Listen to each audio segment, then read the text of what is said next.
Fresno man suspected of a racist killing spree that took the lives of 4 men last year may have disrupted his own defense and phone calls from jail. Action News anchor Corin Hoggard joins us now from the newsroom with some of Corey Muhammad's calls. Corin?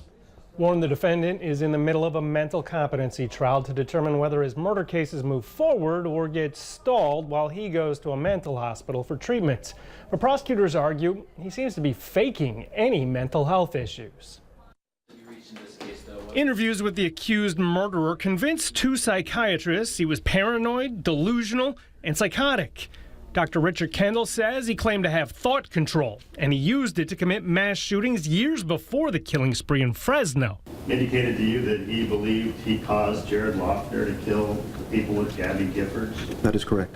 Prosecutor Brian Hutchins pointed out a lot of the supposedly paranoid ideas attributed to the suspect, like the disappearances of several black women and children, have also gotten coverage in mainstream media outlets. And 6 years ago, another psychiatrist said he faked or exaggerated his mental health issues.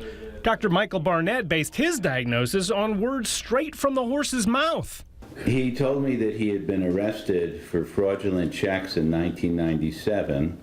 And he stated that he, again, this is in quotation marks, so it's a direct quote, played crazy, quote unquote, then got out of the charge.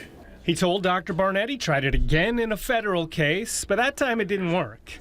Both court-appointed psychiatrists on this murder case found him incompetent to stand trial, but prosecutors disagreed. And on the same day as his interview with Dr. Kendall, in which the psychiatrist said he couldn't carry a conversation without diving into delusion, he seemed to have lucid conversations in jail calls.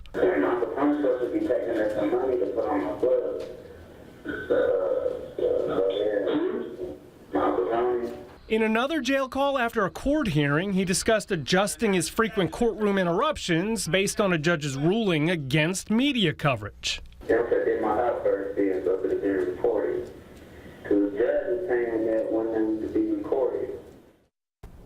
In those jail calls, the defendant admitted to the killings and often talked about getting more publicity and monitoring news sites for stories about himself. The judge could decide on his competency by tomorrow. From the newsroom, Corin Hoggard, ABC 30 Action News.